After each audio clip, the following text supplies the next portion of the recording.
Hello and a very warm welcome from ET Studios, ETEducation and Coursera. I'm Devina Lasson and today we're here to deep dive into the fascinating topic of advancing higher education, curriculum to careers. We will delve into the evolving shifts in the higher education space, encompassing the growth of online education, the significance of industry micro-credentials, the influence of AI and ChatGPT on teaching and learning methods, as well as their impact on the future job market and so much more. So to discuss this and to understand how these trends are shaping the experiences and the expectations of the students, we have with us today very esteemed guests. It's my absolute pleasure to welcome Professor Partha Chatterjee, Dean Academics, Shiv Nadar University, and Prashasti Rastogi, Director, Coursera. Professor Chatterjee, Prashasti, welcome. It's a pleasure to have you here today. Thanks for joining. Thank you. Thank you you for having me. Yes, absolutely. So, we're here to really deep dive and understand from both of you your vision and your perspective on how education is changing completely in India. And just to kickstart, to get some perspective, Professor, maybe we start with you and you could tell us how you have seen the education space in India evolve over the last, say, 12 to 18 months. And what do you think have been some of the major catalysts for these changes? Sure. Well, you did ask me about the last 12 to 18 months, but let me start, a little further ahead. And I think what we have been seeing is that Indian higher education in particular has been undergoing a lot of change over the last decade or so, right? Where there's been a set of new universities which have come up. And with that, what's also happened is, there's a new way of doing things, a little more vigor in terms of thinking how to innovate in this space, right? And that it has been accelerated, I would say, over the last couple of years or so, particularly with this technology that we are seeing, in particular AI, but also in other ways, right? Because of COVID, that online use has become so, part of our whole doing things. So all of that has meant that now, over the last 2 years, I think we need to think a little bit harder about how students learn and what are the best ways to achieve some of these learning goals. Yes, wonderful. Prashasti? Yeah, the context has changed, in my opinion. Adding to what Professor was saying, the focus is obviously on a macro level, how to get more students in the loop, how to make enrollment ratios go up. Secondly, also a lot of focus on what are the learning outcomes or what are the graduation outcomes that students are able to harness through the academic program that they've been enrolled in. And that brings two major factors to top of mind for educators and academic visionaries. One is how do we make our curriculums agile and strengthen academic excellence, which allows for us to teach the most relevant topics to students and build horizontal as well as vertical skills. Secondly, how do we ensure that the students are also employable, which means how do we bring in the cross-play and the polysemy of industry and academia in a more tactical way to the classrooms. And the pressure of the dynamics of the macro environment we live in, where constantly technology is impacting sector, the way we work, the skills that humans are required to deliver to be successful as a professional is changing, and it completely changes the playground of a classroom. Absolutely. Yeah. And amongst, needless to say, but amongst the high priority areas is to get students to really be industry ready, right? To get them to be future workforce ready. And Professor, I believe a lot of universities, in order to achieve this, are taking on more and more online programs, taking on global programs actually, but online. How do you see this panning out? How do you see this impacting the journey of the student? Right.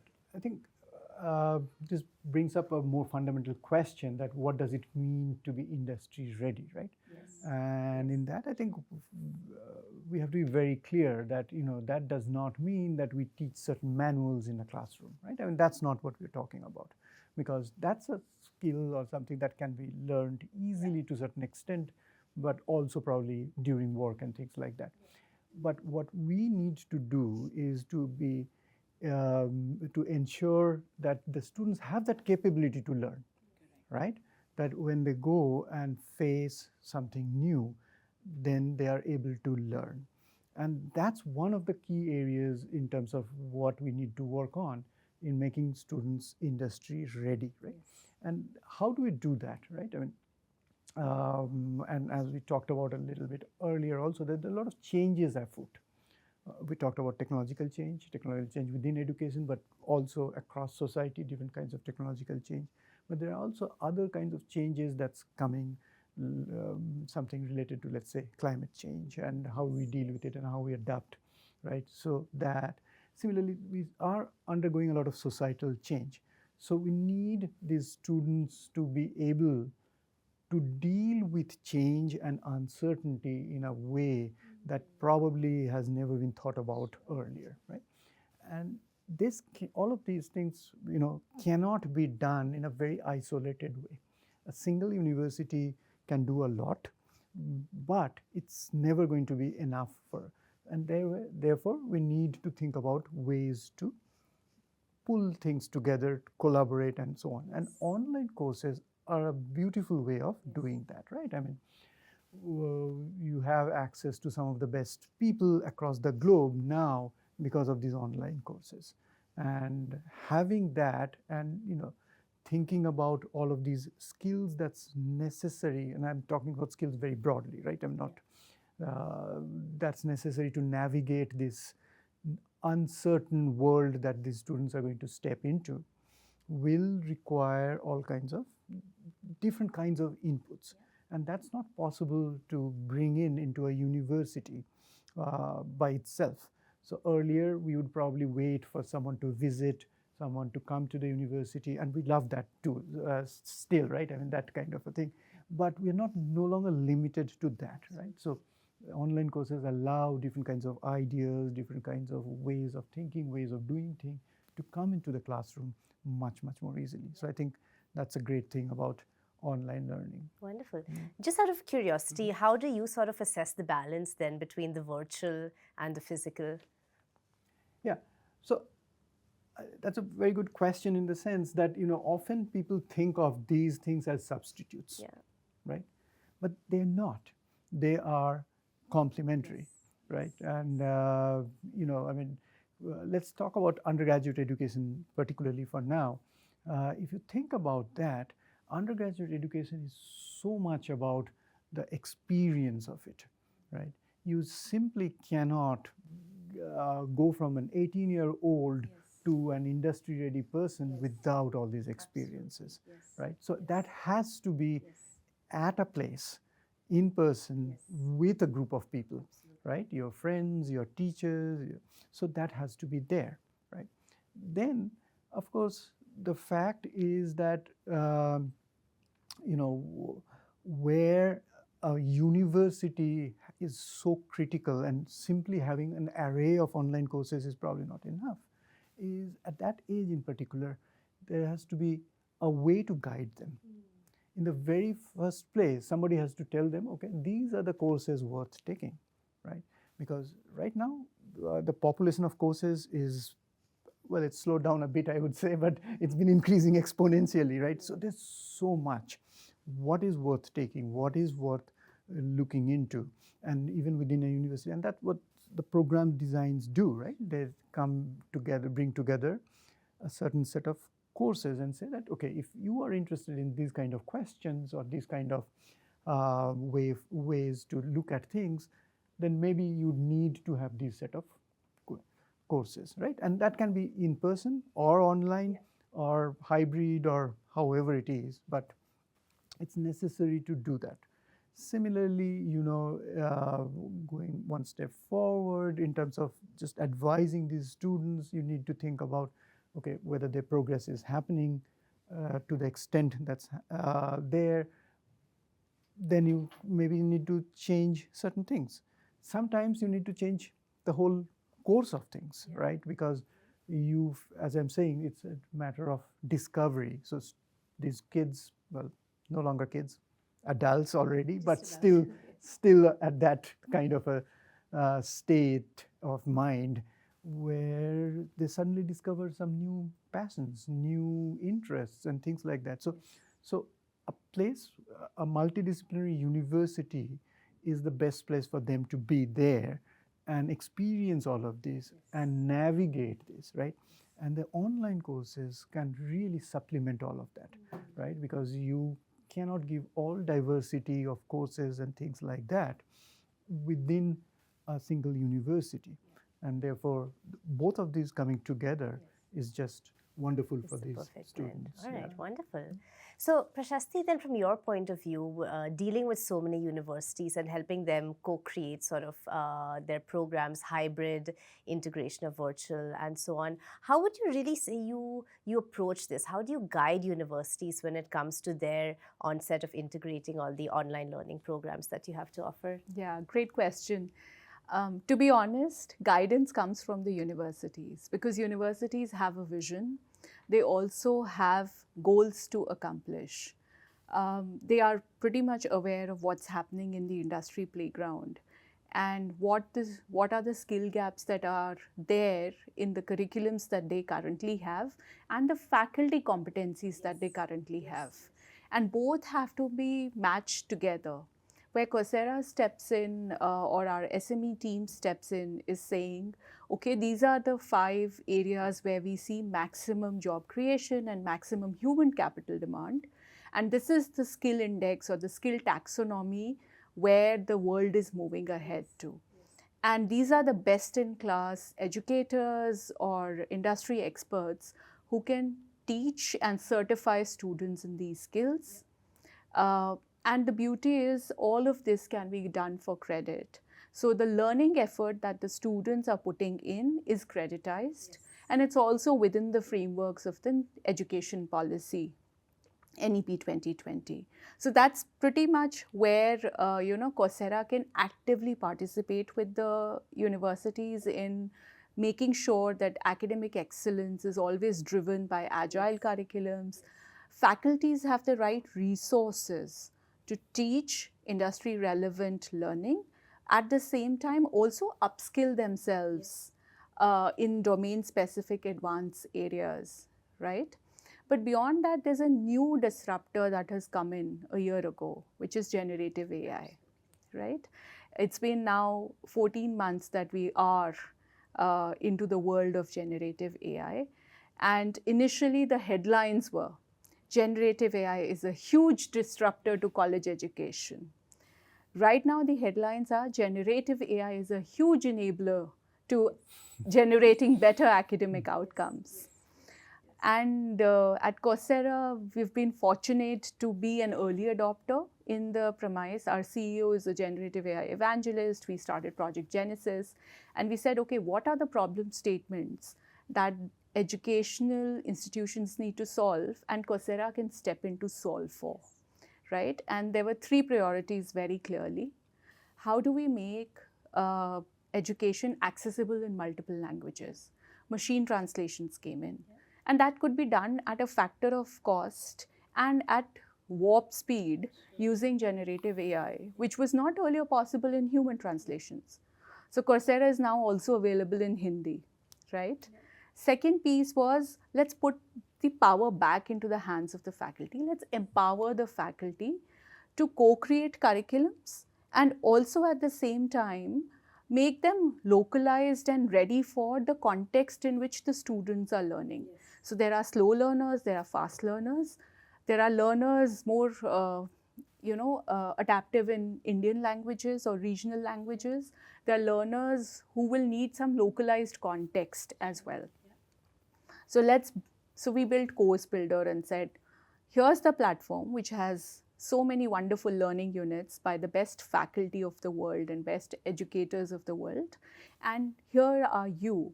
How can you mix and match using the power of generative AI very simply and ship out a course to your students, which is completely relevant to your classroom.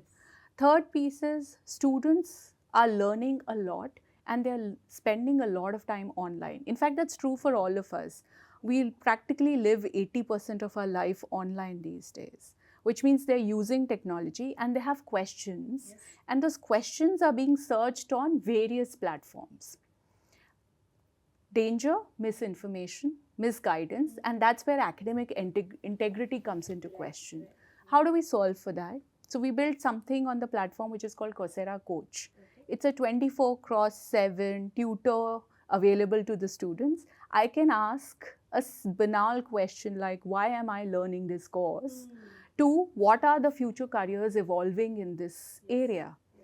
And coach will scan the entire platform, pick up relevant answers which are already expert verified, and build like a narrative for the student. Also, the student can ask, okay, give me a learning path towards this career. Coach will be able to deliver that. The idea was empowerment, and I think this is a huge disruptor in the technology space.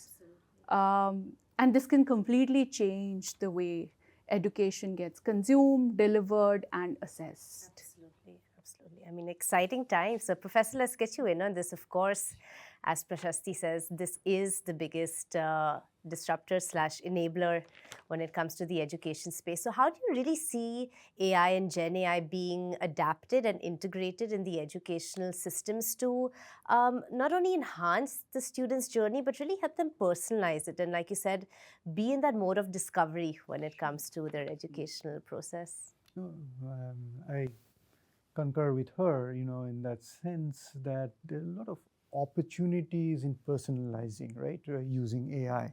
Of course, in an online platform, it's somewhat easier of sorts, but otherwise also the students now have access to these kind of a generative AI that can, even if they cannot solve all their problems, but they can probably guide them towards different paths, different ways of doing things, right? Which set of courses to take, which certification to do, what kind of competitive exam or whatever else that's needed to get to a point. So these are some things that are very difficult in terms of doing from a human point of view, right? Because first of all, the individual, whoever is guiding or coaching, has to know all of it, right? And then there's a limited number of hours that that person can spend with number of students. So the students' access to such expert guidance is often limited, right, across education, school education, higher education, and so on and so forth. So this is definitely something that is a great boon to the students, where they have access to all of these kind of things, which are much more privileged, right? I mean, look at, for example, school education. There were only so many schools where there career guidance counselors. Now the number has increased, but still it's limited, right? But now you don't really have to wait for those people to answer your question. So definitely that's something that I think is beneficial.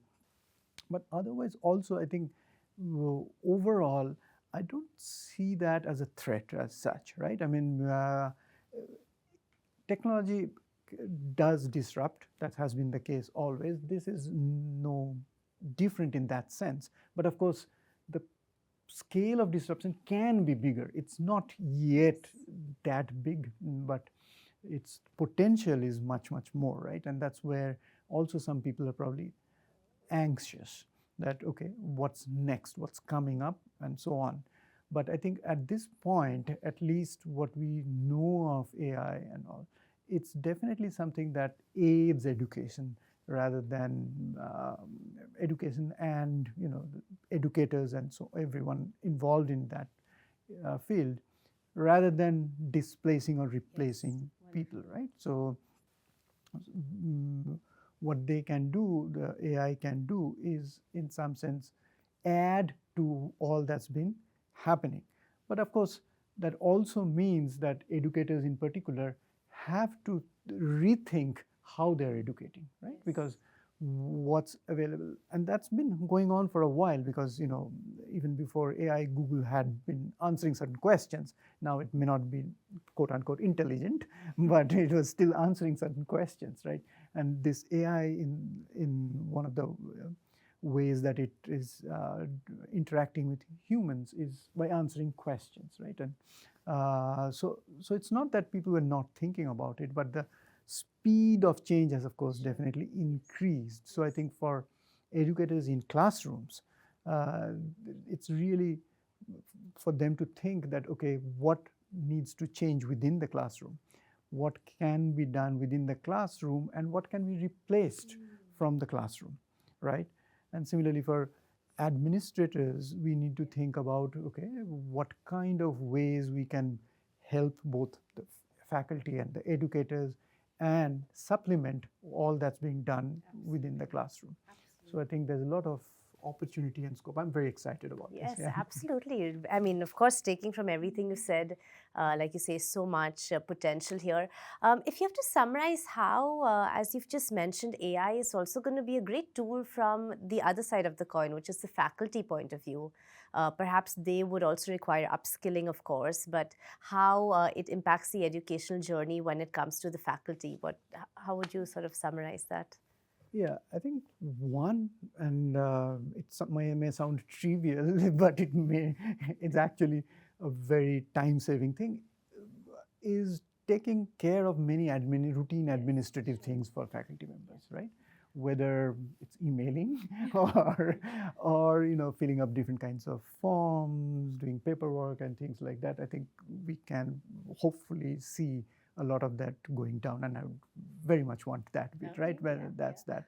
But also in their actual journey as both teachers and researchers, right? I think AI can aid them immensely, right? And it's much easier now, for example, to go through long documents and summarize them.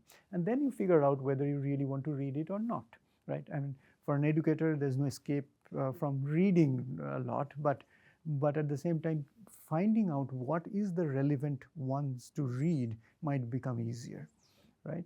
And similarly, in the teaching side, there are certain things that can become easier, which is often, some people think about that as a very labor-intensive thing, which is assessment, right? So with AI, different kinds of assessment and many innovative ways of assessing, right? I mean, the first question that you asked me about the change in 12 to 18 months, but if you look at education as a sector and learning as a way of things, change is generally very slow, right? And the form of universities that we see today has been in existence for really 1,000 years or more, right?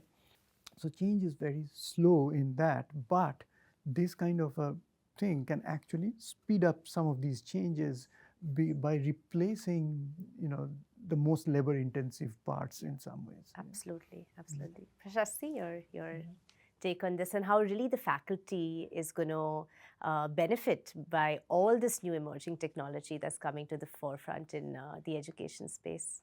I think faculty has always been sort of the protagonist in the space of education. But at the same time, I feel now the students also have more power than they had before. Because faculty and students can actually come together and create curriculums which are combining fundamentals, which is strong fundamentals, applied learning, and passion. Yes, yes, beautiful. Because at the end of the day, a faculty's best interest is to create as many students as possible who are self-enabled and are lifelong learners. So learning and then obviously relearning by unlearning a few things is a skill that every faculty desires that the student should have. So I think this is that time, that era in which all of that is realistic, and it's realistic by just bringing more technology into our everyday classrooms and everyday student life cycle or a university experience. Some people say that it's trivializing to call student a consumer, but at the reality of it, this is really it. Because a student enters a university with a certain ambition, with a certain thought process, but they may not know the path to it, right? And as Professor was saying, the discovery at undergraduate level, sparkling that passion is super important. And faculty as a human being only has that much of possibility to influence each and every individual. So how do we empower that classroom by bringing in technology, upskilling the faculty on that technology, and making sure the impact is maximized? So that's one thing. How do we do that? there are 2-3 methods of doing it. One is build in the world of knowledge that is available in the online forms. Our platform does that very nicely. Bring in that and do a faculty assisted learning on the most relevant topics, technology topics, human skills that are coming up, or macro environment topics like sustainability, green energy management, carbon credits, everything that needs to be learned. A second piece or second technique is making sure that industry has a real role to play in shaping how your curriculums are formed. Secondly, also delivering it. So industry micro-credentials are a scalable way of doing it, where a Google can play out in your classroom and teach how to do data analysis.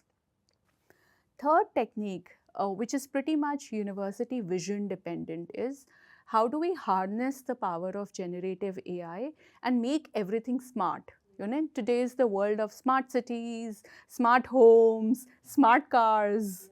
Everything has to be smart. So how do we make universities smart using generative AI as the DNA of the university? Because students are already using it, right? So they're far ahead of the curve. It's free as a student license. And they will, which means academic policies need to be formed. There has to be an impetus in the universities to make the faculty Gen AI savvy, and also deploy it in many, many constructive ways. Student counseling, career counseling, everyday learning, a way of presenting better research, because you might have a research assistant in your pocket where your appreciative inquiry will work more than doing virtual research, right? So combine the two. So I think that is a huge, wide canvas. We play a small role in it, but we see that we are a huge enabler, and we would love to obviously ideate and brainstorm and continuously evolve on this exciting journey that we've embarked upon. Absolutely. Just out of curiosity, to what extent do you see this already happening in India? I'm not sure what kind of metrics you can put to this, but in your experience, again, working across universities, across the country, how far do you see this being implemented in the country at the moment? So we are actually in a good space right now in the country. I mean, the Prime Minister's vision is to play on a global scale as a space for AI talent, right? So there's an AI policy in the country. In fact, Coursera's co-founder, Dr. Andrew Ng, actually gave a statement on appreciating India's AI policy, which means there is a top-down policy level interest in applications of AI. We have the good fortune of working with corporations to upskill their employees. We have campuses where we co-create curriculums, ensure faculty upskilling and student certifications happen. We also work with governments in the space of citizen skilling and workforce development. Because of this trifecta of interactions that we have, we are able to stitch together what is the most relevant and pass on this information across different verticals. We can tell a campus, hey, we are working with top 7 out of top 10 IT services companies in the country, and this is what they're focusing on. So why don't your engineering graduates or professional students focus on these skills, because that's what they will need, right? Similarly, government has sectors, so to say, in focus, and they would like to build policies and citizen skilling those areas. So it's a good space to be in. We are also being accepted widely thanks to the NEP 2020, which has very clear mandate on digital-based education and creditizing every learning. So I think that's it's a good journey. Wonderful, exciting, great. Well, thank you both so much. Before we wrap up, if you could leave our viewers today with sort of one key takeaway when it comes to a focus area in advancing higher education, Professor? Well, that's always tough to say one Yes, key I know. right? No, but I think what we have been discussing is that the role of technology is here to stay, right? I mean, we have to figure out how to best use it. And if you think of it as an adversary or something that's to fight against, that's not going to work. So we really need to find ways where technology can work for the same goals and aims that we set, right? As we as educators and human beings, that's our role to a certain extent, to ensure that okay, those goals are there, we are working towards that goal, and then we have to figure out how to use the technology to work towards that goal. Yes, absolutely. Thank you. Prashasti? One of the Coursera values is learn, change, and grow. And I think it fits very nicely in the university environment as well. So not only the students need to learn, change, and grow to be better individuals when they graduate, I think the university systems itself are in that process of learn, change, and grow. And that is the most beautiful part of digital transformation of higher education today. Yes. Wonderful. Thank you so much. On that note, thank you both so much for being here today. It's been an absolute pleasure. Thanks for sharing all your insights and experience and key takeaways for our audience. Thank you. Thank you. All right, on that note, that's all we have for you in this fascinating episode. But do stay tuned to ET Studios and ETEducation for more such in-depth conversations. Until next time, many thanks for watching.